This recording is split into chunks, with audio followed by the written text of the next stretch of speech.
Welcome to Building Better Minds program by Rusangu University faculty and staff. And I am Pardon Mwansa, Vice Chancellor, Rusangu University. For our Vice Chancellor's Corner, I have a very interesting question that has made many people be confused on the response to this question. The question is, why should Christian schools charge school fees? Why should Christian schools charge school fees? Why not just offer free education since they are Christian schools?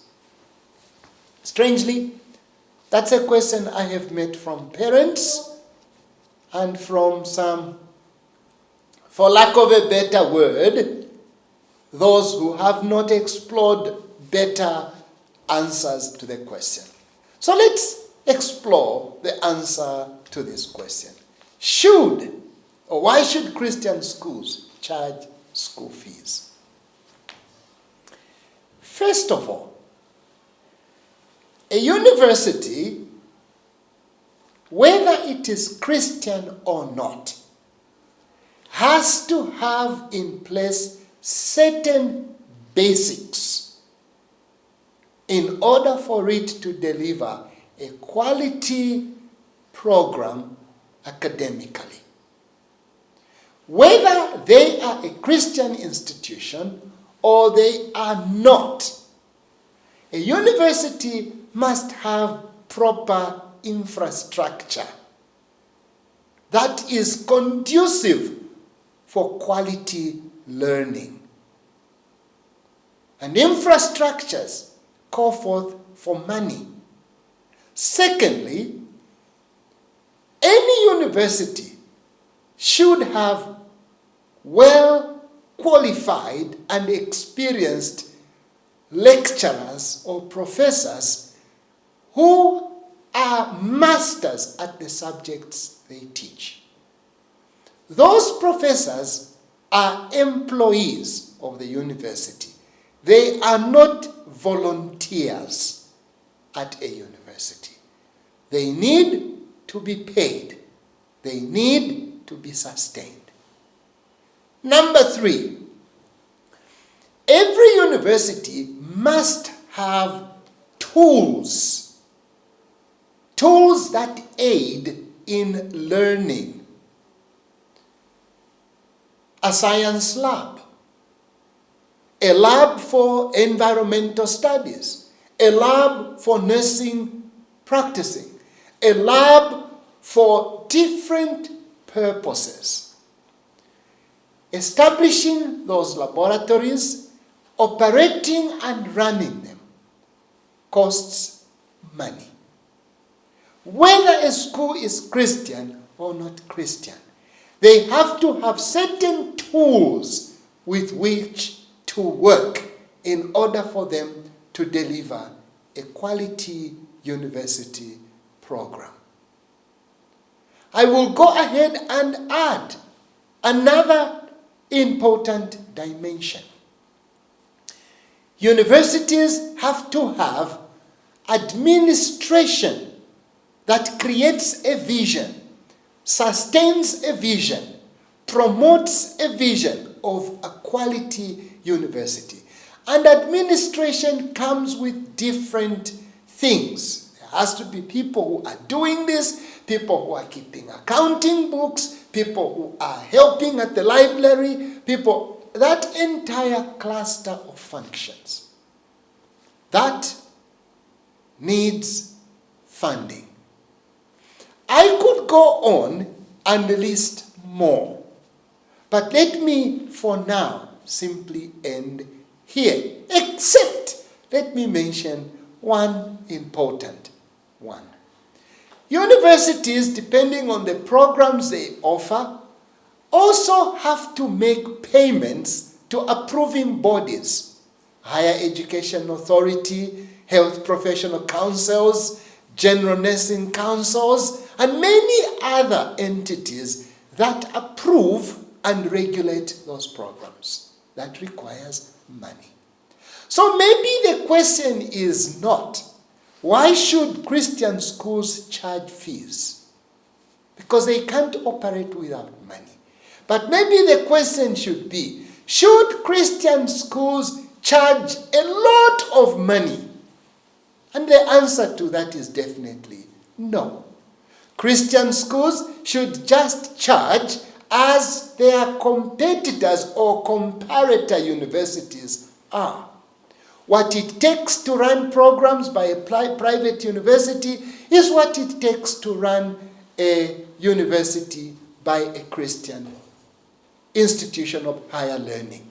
And because of that, in the determination of school fees, whether it's a public school or it is a private school, when all these factors are taken into place, then a university will set fees appropriate or correspondingly to the costs that it takes to offer those programs. As you sit now with me to listen to other presentations by other leaders from the university, please enjoy with me as you watch your program by Rusangu University, my university, your university, our university. Thank you.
Back, who would have imagined that ICT would be an integral part in effectively running the education system? Well, with the COVID-induced quarantine period, ICT has become the most demanding. And to discuss how Rusangu University is managing to curb the challenges that come with ICT is the ICT manager of Rusangu University, Mr. Mpandu Chubo. Welcome to the discussion. Thank you, Melinda. Thank you for hosting us. Thank you. So now, how are you managing? ICT has become a prominent part of to effectively provide education to the students. How are you managing to provide effective services to the students? Thank you for that question, Melinda. The Rusangu University, we've invested into ICT infrastructure and services. This is an infrastructure that is scalable, that is able to handle the current demand and the future demand. So to enable us to be able to support this demand, the university invested heavily into ICT such that we're able to provide online services. As you saw when the COVID lockdown was effective, we quickly moved all the face-to-face or the traditional classroom setup to online.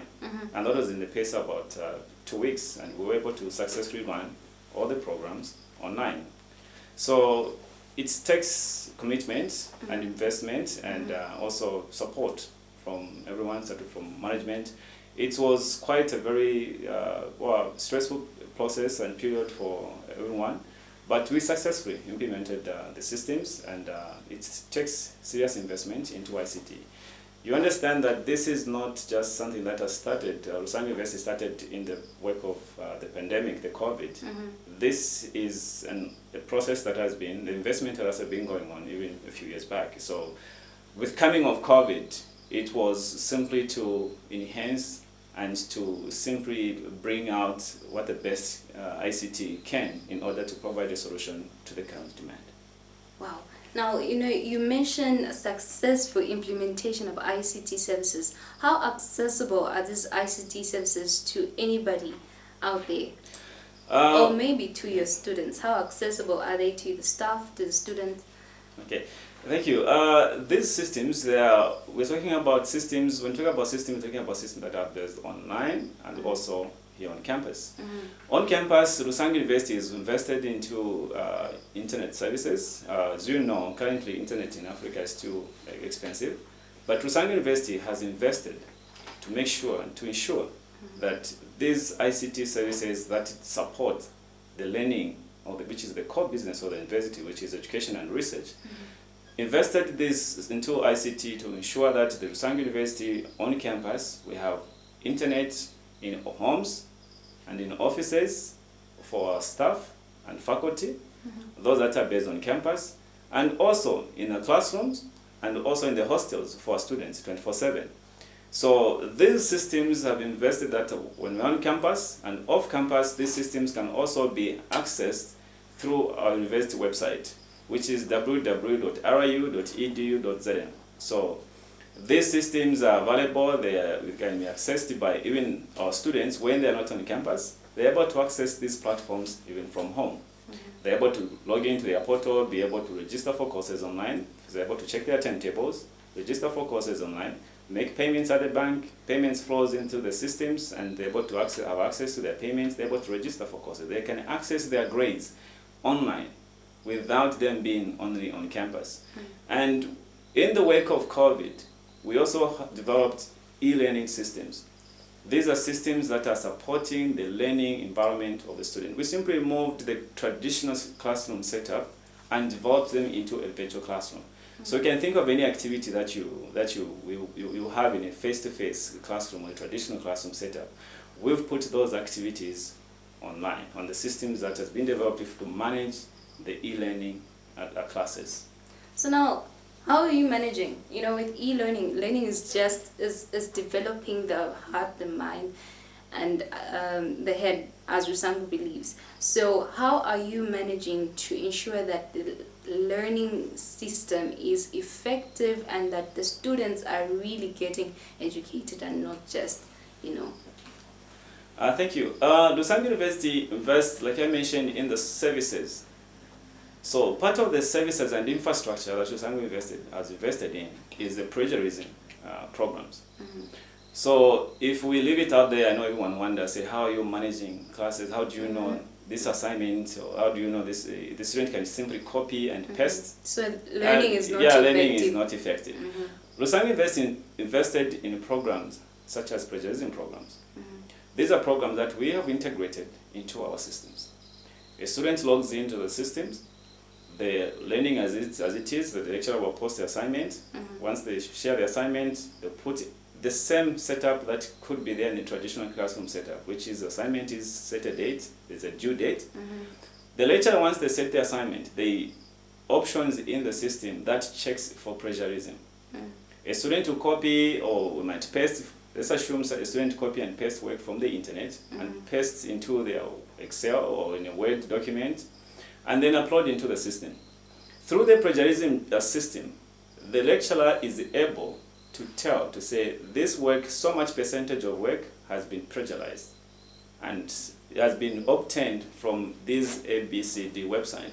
And in doing so, to effectively implement this, what we also did, we have a consent message to the students. As the student is uploading assignment in the system will trigger it to say, hey, someone should, do you really own this particular assignment? Are you sure you really want to submit? And if you submit, do you own this work? So the student will go ahead and say, oh yes, I truly own this work, I've really done it myself, and submit. The moment the students submit themselves, they will be able to see, even on the student side, how much percentage of plagiarism work that is there, if there is any. The university has a policy on how much plagiarism percentage is allowed in terms of student sharing research. Now, allow me also to mention that this plagiarism mechanism that has been put up in the system is also able to check internal references or similarities. If a student, Merinda is a student, and another student, Mulenga, is in the system, they are maybe roommates or they're best friends, they are attending the same course, they did the assignments together, or they shared some information about the assignment together, the system is able to detect internal plagiarism. It will bring out to the lecturer to say, hey, Merinda and Mulenga, they have the same assignment. So those are parts of the plagiarism mechanism and quality assurance that we have invested into the e-learning systems for the university.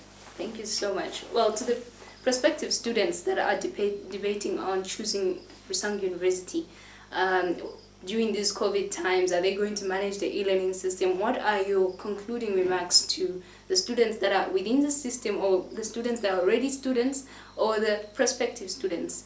What are your words? And also to the parents that are debating, should they choose Rusangu University? My first word would be Rusangu is a university of choice. Yes, university of choice in the sense that to our parents, we're praying that we will choose Rusangu University as a university for your child, because we don't only train you academically, you also have various platforms that support the well-being of your child when they're at Rusangu. To the current students, my message is we've come so far, where we had not much systems to talk about. Now we're talking about being able to conduct virtual classes successfully. By the way, Rusangu University is one of the institutions that has successfully managed virtual classes, including conducting online exams, fully online exams. So to our current students, we appreciate the support, and it's been a rough journey, but we are here and we call it success together because we've all been there to support us. And to our prospective students, Rusangu University is a university of choice. Don't have 2 or 3 options or different options about it, or different opinions about it. Choose Rusangu University, it's your university of choice. Well, thank you so much, Mr. Pande. It's been an insightful discussion and I've learned so much. Rusangu is really offering quite a lot. To our viewers that are watching us, wherever you're watching us from, COVID-19 has presented its own challenges, but Rusangu University is saying, hey, we are here to curb these challenges by providing effective e-learning platforms that you can learn from the comfort of your home, and you'll be able to get the best education. And so I invite you to join Rusangu University. And so from me and the team, it's see you later.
Viewers, I am your host, Tandiwa Tembo, and today I am joined by our usual lovely guest, Madam Alumni. Ma'am, you're welcome to our show. Thank you very much. And today we're having another interactive topic, and we're looking at female professions in the Bible. Now, most people or most stories in the Bible show that most of the women were taking care of the families at home. But while there were others taking care of the families at home, we also have some that interacted in different kinds of professions that we don't normally hear about. But today, we're going to look at exactly who these women are and what exactly they did. Isn't that right, ma'am? That is very right. I grew up believing that all women stayed at home in the Bible. Mm-hmm. And I would want to make a disclaimer or a clarity statement. Yes. That there's absolutely nothing wrong with staying at home, ladies. There's nothing wrong with staying at home. I stayed home for 5 years after I got married because it was best for me to raise our kids instead of them being raised by a maid. But our point really today is we are created in God's image. Yes. We have gifts, like you said. We may stray into spiritual gifts. We have gifts that we've been endowed with. And God can raise us to be very useful, not only at home, but outside the home. Look at me. At some point I was at home. Yes. Now I'm in the workflow. And let me say this from the word go. Staying at home is not being... A boring woman. Yeah, I'm looking for the word. It's not useless. That's why people get paid to work at home. That's why now they are called home managers or homemakers. Because Tandiwe, staying at home is a lot of work. So staying at home is in itself a job. But we just want to focus on jobs outside of the home. Yes. Yes, Tandiwe, that's our topic. Now, I actually picked up something as you're explaining the issue of not staying home not being such an issue, which is actually true. Because for our stay-at-home moms, which again is not a problem, the church requires a well-balanced spiritual home. Because the church is the people. So if you do not come from a balanced home, you will destroy how the church is moving. Yes. So, and you need a woman and a balanced husband. So together we make a well-balanced church. So we need to work together in this thing. That's true, and I like your point that there has to be balance. Even just looking at the woman herself. If you get so consumed with your career that your children are raised by the neighbors, raised by the TV, raised by Nintendo games, raised by Barbie, you definitely are going to destroy your own children. You're going to destroy your own home.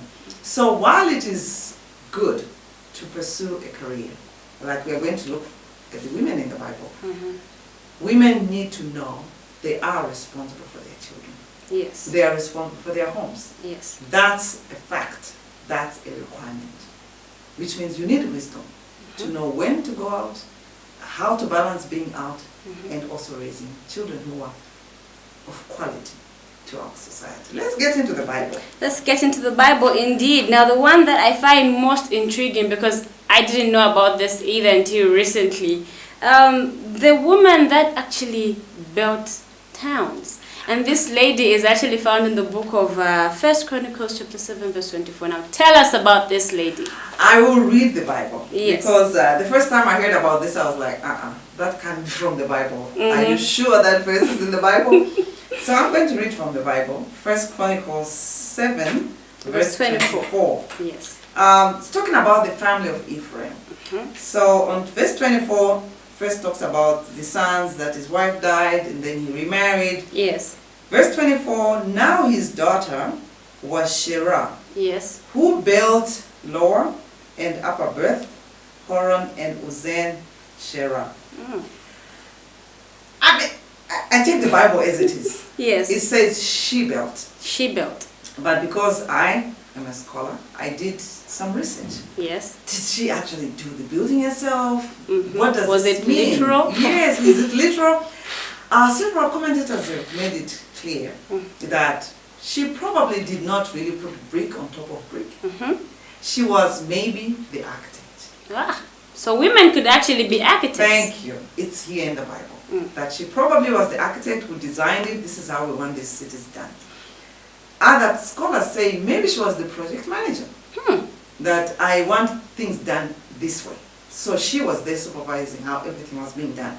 Either way, even if it was an influence, let's say she even fundraised to build the cities, it just shows that she had a hand. She had, her name is the one that is mentioned in this project. Yes. And we are talking to a woman out there who has a gift of architect. And maybe you are not too sure if you can do it. We have a woman in the Bible who did it. Yes. And I love this kind of interactions because it helps our girl child, especially your age and younger ones, Yeah. to realize that you don't always have to be a teacher, you don't always have to be a nurse. There's so much that you can do according to the gifts that God has given you. Wow. So this one, yes, I'm glad you started with this one. I think this is the most wow.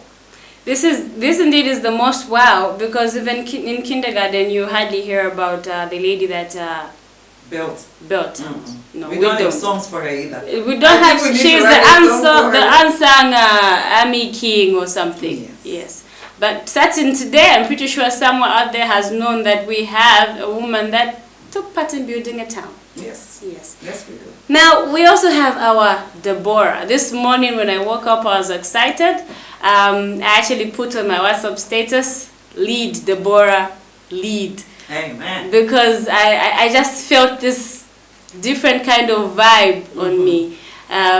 When our chaplain last night was mentioning that there was actually a king who said, Deborah must come with me to war, just to conjure up the men's courage. Yes, and they also felt because the Lord is with her, we shall win this battle. Amen. So now, which tells us something about Deborah. So maybe you can just add a few other things other than her. I will actually talk about Deborah.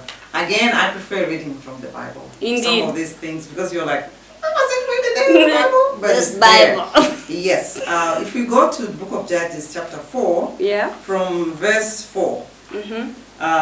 Maybe we start from verse 3. Yeah. And the children of Israel cried out to the Lord, for Jabin had 900 chariots of iron, Yes. and for 20 years he had harshly oppressed the children of Israel. Now verse 4.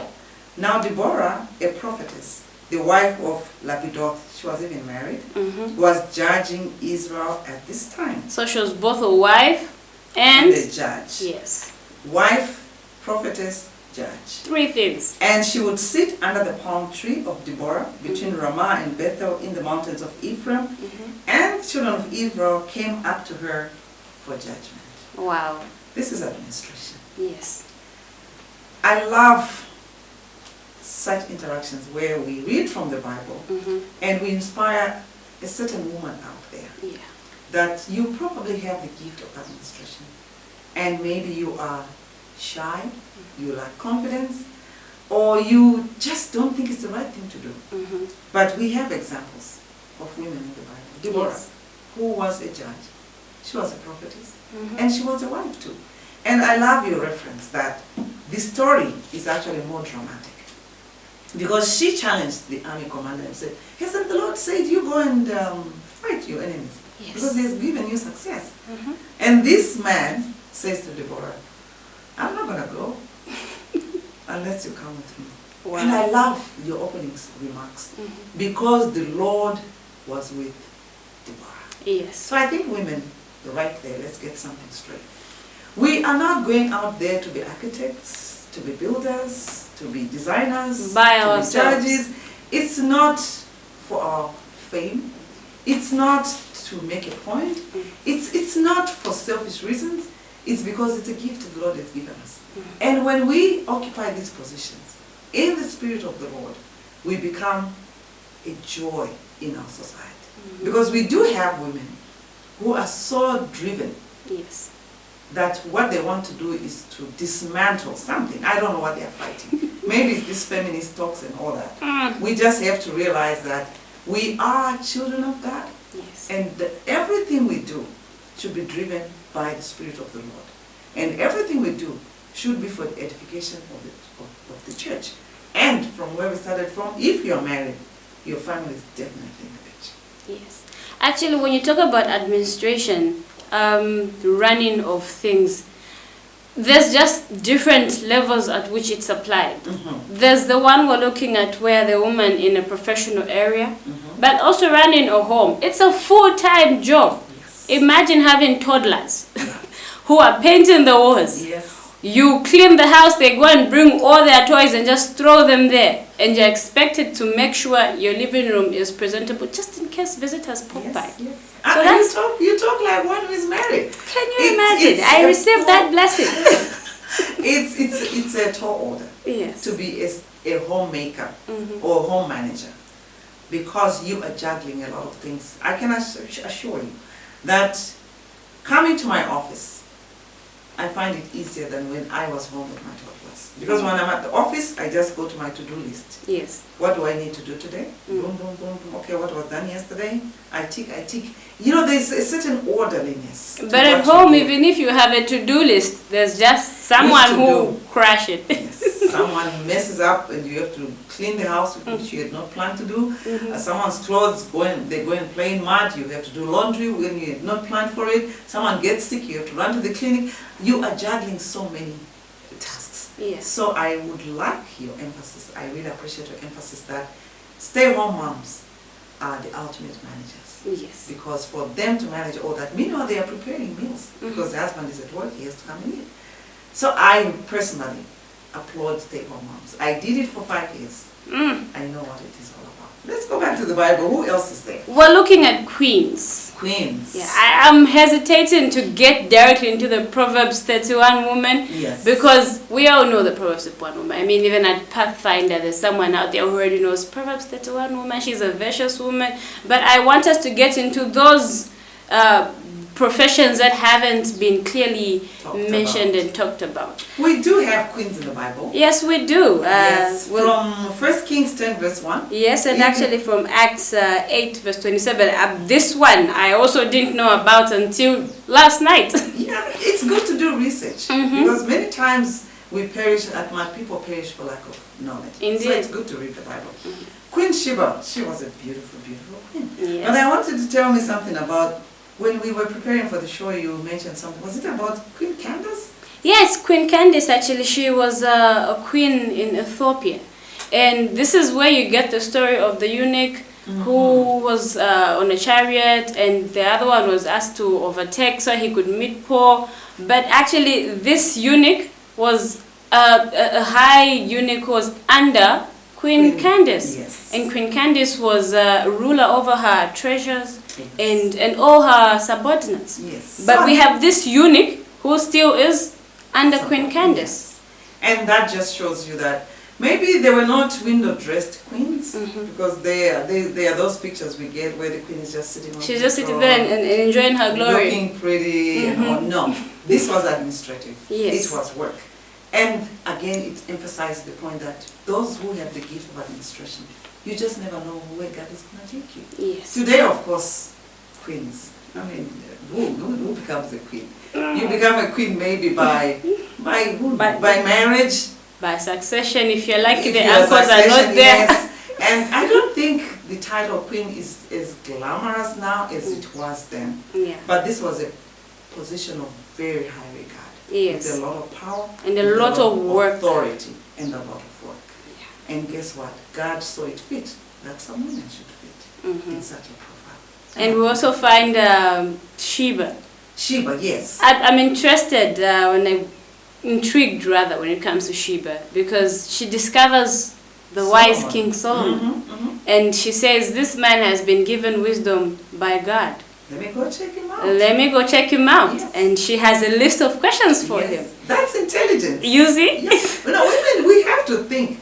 Sometimes I think women are too, what's the word I'm looking for? We want to blame others for our failure. If it wasn't for my husband, if it wasn't my father. But I don't know how much we do on our own to empower ourselves. Because yes, Queen Sheba, she didn't send servants to go and say, ask him. No. And she prepared the question.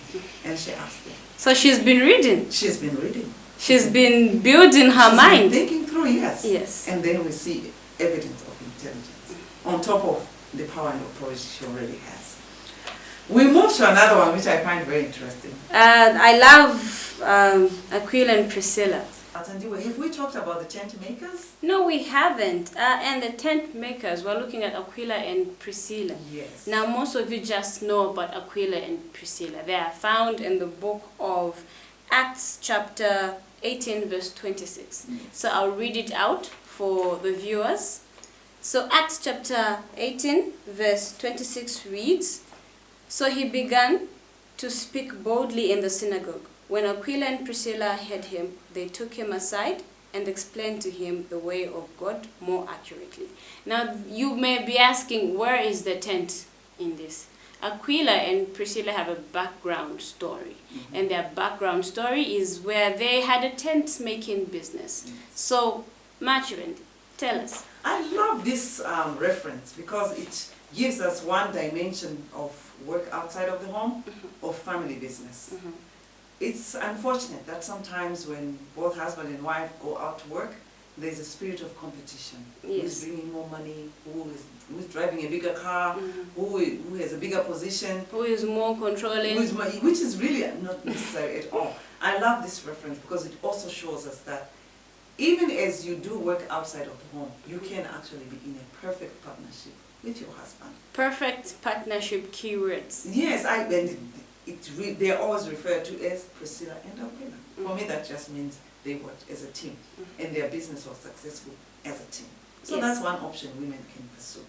I want to move quickly to land ownership. Yes, Because land ownership. it's one issue that is big. Zambians now Traditionally, culturally, you find sometimes women are not allowed to own land, and even at a point where a woman has the chance to own the land, she's not doing so much with it. because she just buys to have a name on it. Yes, it's just left there, and that's not good. No, it's not. And in the Bible, we do actually have women who own land. Mm-hmm. Let me go to the book of Joshua, chapter, what's our chapter again? It's 15 verse 17. Verse 17 to 19. Yes. I'll start from 16 maybe, so that we put within context. Mm-hmm. And Caleb said, "He who attacks Kirjath Sephara and takes it, to him I will give Aksa, my daughter, as wife." Yes. So Othniel, the son of Kenaz, the brother of Caleb, took it, and he gave him Aksa, his daughter, as wife. Our punchline now. Now, it was so when she came to him that she persuaded him to ask her father for a field, that is land. Yes. So she dismounted from her donkey, and Caleb said to her, "What do you wish?" She answered, "Give me a blessing. Since you have given me land in the south, give me also springs of water." So he gave her the upper springs and the lower springs. That's not the only reference of women owning land. Yes. There's also a reference to 5 daughters. Yeah, the 5 daughters from the line of Ephraim. Yes, I really love this story because their father had died. And you know, the children of Israel were distributing land. Yes. And they realized, our father died without a son. If we don't do something about this, Our line our is line will be completely forgotten. gone. Yeah. And they were bold enough to go to Moses and the priest and the whole assembly and said, We need land. "We're here. Mm-hmm. We're here. We need land. Our father was entitled to land, but there's no son. We need land." And Moses had to go and talk to God about it. And God said, "Sure, give them the land." And I like why you mentioned Moses had to talk to God about Yes. it. Because it shows that God really needs to be in At our the lives. center of all our He decisions. should be at the center. So it's a relationship. Yes. If you bond to him, he bonds back. Everything works for the works out better. okay. Yes. Yes. So I really love this. So women, if you are gifted with farming, there's absolutely nothing wrong. I now have friends, for your own information, Yeah. who own amazing plots. Wow. Some are growing potatoes, some are growing garlic, some are growing ginger, some are growing tomatoes. There is vast land out there, especially here in Zambia. So women, you can actually work outside the home and do a bit of farming.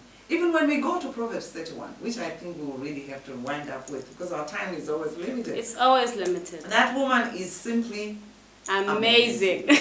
She is a businesswoman. She is a farmer. She is a farmer. She deals in textile. She makes little jackets for her She's maidservants. woven cotton and linen and She does all that. that. And what I love the most about her is that in all this, her husband is called blessed. Yes. She doesn't do it to overshadow her husband. She does not do it to compete with her husband. She does it for the good of the family. So her maidservants are taken care of, her children are taken care of, her husband is taken care of. And she must have been a very level-headed woman. Yeah. Because some women, when they become successful, they become It goes through. into their heads. And now they think they are the husbands, they think they are now the heads of the house. No, no, no. The Bible is very clear.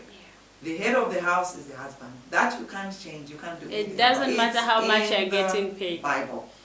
You are a helpmate. Yes. But if God chooses to give you more than the husband, you still remain his helpmate. But for you to want to try and now take over, run the home, run the husband, That's where chaos kicks in. it doesn't work.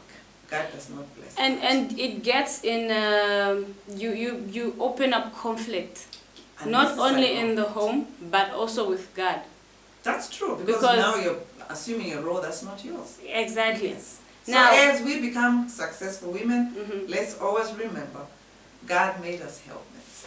It does not matter you bring more money, it does not matter you drive a bigger car, it does not matter, whatever it is that God has blessed you with. Again, let's remember, these are blessings God has given you for the benefit of the home. yes. So ultimately, everybody should benefit. Everybody should celebrate. All these Indeed, blessings. and as He blesses the home, it's stretching to the church. Yes. And while we are still talking about farmland, we had women who were shepherds. Do you know that? Yes, Rachel. Yes. You know, when Jacob met Rachel, she was actually a shepherd. She was taking care of her father's sheep. Yes. So if you find a woman that can actually take care of her father's sheep, On cattle, yes. yes, and back home, that's proactive. It is. And we had women who dealt in textile. Proverbs 31 did that. Yes. Purple cloth. But some of the women I love the most are those who used to make perfume. I'm asthmatic, I can't relate. Oh no, I relate. I love perfume. I love sweet, sweet perfume. And I just thought, wow, God bless some women with the skill to make perfume. And I think a good number of perfumes today are actually branded By women. female names. Yeah. Elizabeth Arden, my favorite one. I think Chanel is female too. I think so. But I just love the fact that if you have a gift of making perfumes, guess what? It's there in the Bible. Yeah. And you can actually be a benefit. We go to the health industry.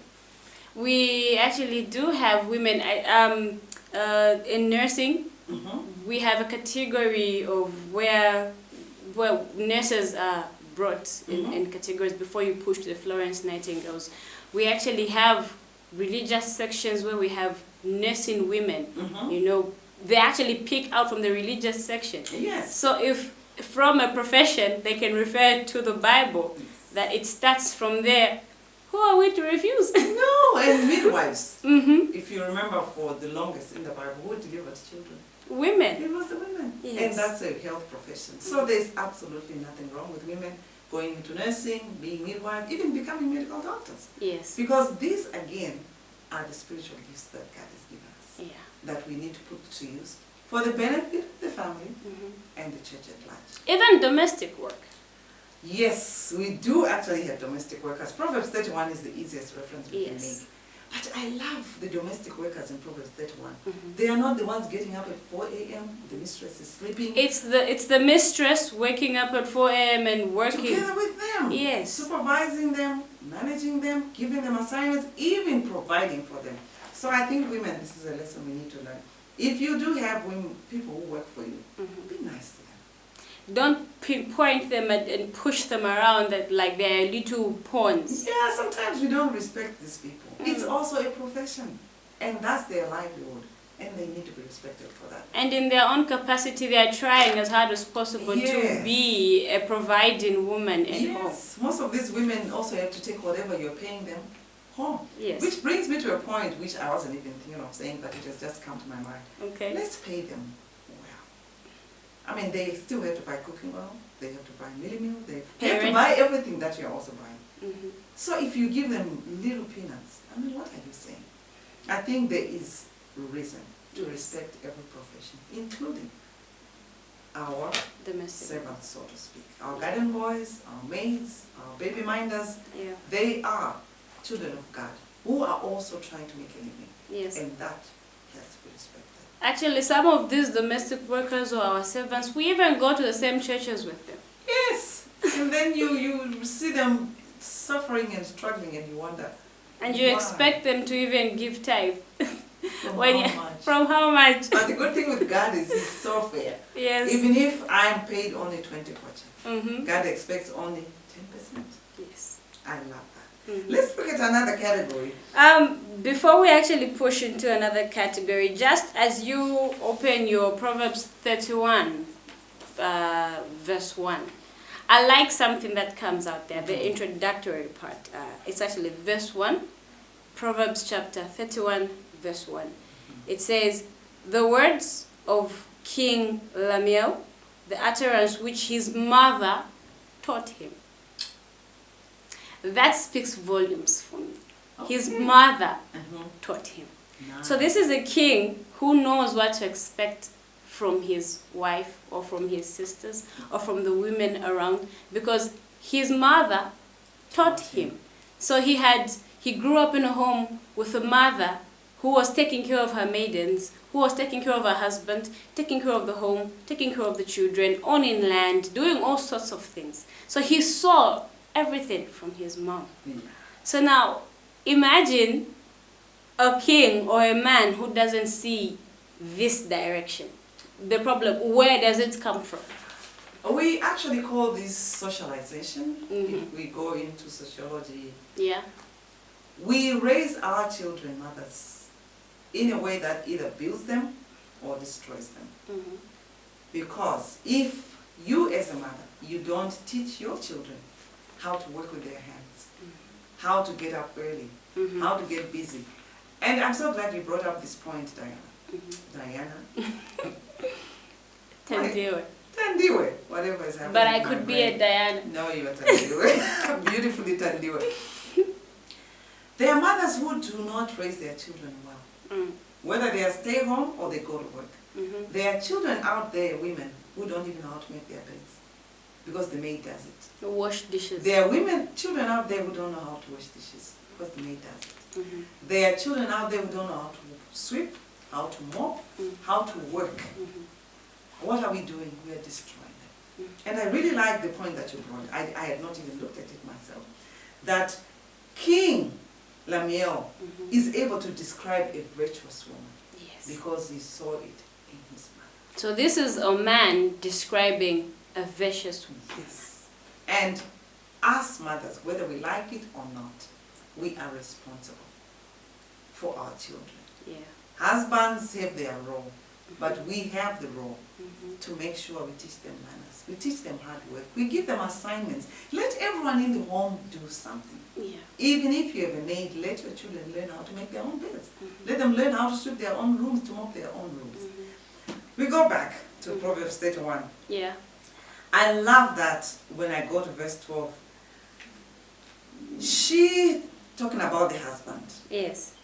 Let's start from verse 10. Okay. Who can find a virtuous wife? Mhm. For her worth is far above rubies. Mm. The heart of a husband safely trusts her. Wow. We need to underscore that. You can have the greatest name out there, but if your husband does not safely trust you, there's a big problem. If your husband is not celebrating your success with you, there's a problem right there. That's why it's so important that in everything that we do, God is right at the center. Yes. So that together with our husband, we celebrate. Mm. I love where it says, she does him good and not evil Hmm. all the days of her life. No wonder she's blessed, Tandiwe. Because I think there are many of us women who are running all over the place But not for doing good. wrong motives, Yes. and we do not see good out of it. Mhm. I love this woman, she's a trader. I have cousins who do cross-border. Mhm. Go to Tanzania, buy things, come and sell. Go to South Africa, buy things and sell. This woman used to go to far-flung places Hmm. to buy things and come home and sell. So you can see that we can almost cover all angles of professions that are now available on the market. Yes. That working with God, committing your life to God, Yes. God can use you in amazing ways for the benefit of not only the family, not only the community, but the church as well. Wow. I also find an encouragement in this whole Proverbs 31 situation where the husband is not just allowing his wife to be dormant, but he's encouraging her to be active in the house. He's comfortable. Yes, he's comfortable with her. He doesn't feel threatened. No, she's not a threat. Because he is enjoying the blessings that come from her hard work. Yes. And I think it's a two-way thing. Yes. Sometimes, I'm not a husband, but let me try and think like one. I think sometimes husbands end up being insecure because of the women themselves. When you go into this success, pursuit of success, for the wrong motives, to a point where now you want to run everything, you want to be in charge, you put down your husband, you demean him, obviously, you can't get this kind of blessings. No, you cannot. So women, the onus is on us. When the Lord has blessed us, can we stay humble? Yes. Can we stay humble? Can we still respect our husbands? Because they are the head of the house. It's in the Bible. How come you're rushing to the closing remarks? I'm not closing yet, but I know we don't have much time. That just sounds so like a closing remark. Now you have to think of something better for a There's closing always remark. something to say. I always run to God when I'm closing whatever I say. Amazing. In closing, I just want to say, women, take time to read Proverbs 31. You will be encouraged. And you will notice there's absolutely nothing wrong with success. Absolutely nothing wrong. She's a trader. She's a farmer. She owns land. She tills it. She makes a profit and she reinvests. She travels far and wide. And in all this, the community respects her. In all this, her husband calls her blessed. The balance. In all this, her children respect her. In all this, her maids and servants love and respect her. That's the kind of balance we are looking for women. Yes. Let's go out there, let's be successful. But above everything else, let's honor God in everything that we do. Wow. Do I even need to close this show? You should come and join us as our host. I love how you always articulated, bring out the most cardinal points in every topic that we discuss. Thank you, ma'am, for joining us on this show. You're welcome. We shall surely call on you again. Thank you. Well, viewers, there you have it, a virtuous woman, professions, and dealing with everything while it's having a great relationship with Christ for Him to give us that adequate balance. I have been your host, Tandiwa Tembo. Thank you for staying with us. Until we meet next time, stay blessed.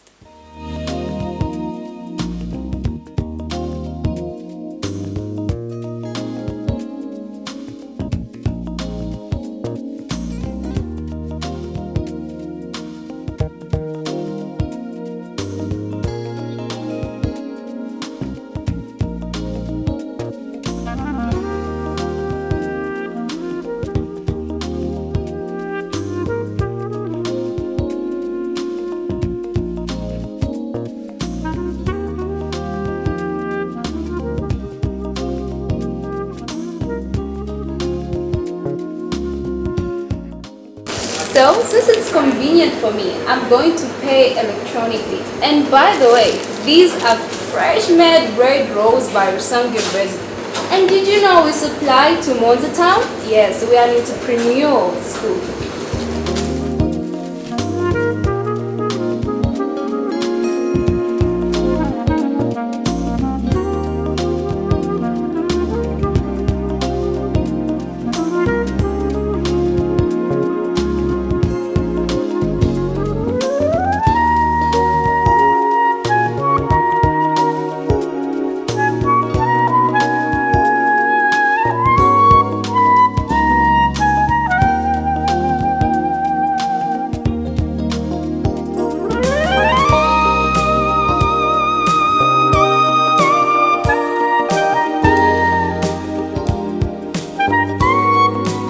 Welcome to Alumni Focus, where we zoom in on RU graduates making an impact in society.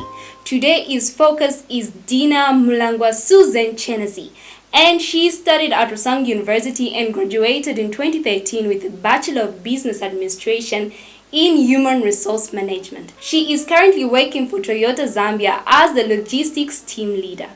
Now, When we contacted her about what she had to say about Rusangu University, she had this to say. There are a number of things I could think of, but what really stands out the most is the fact that Rusangu University felt like a home rather than a school. Everybody, including the students, lecturers, members of staff, were a part of a big family. People were so kind and accommodating, you couldn't resist noticing the unity and love that surrounded the piece. Advice to prospective students: if you wish to get holistic education, Rusangu University is the right school for you. Not only do they teach you based on your academic choice, but they equip you with realistic life skills that help you succeed in your family, work, society, and church environment.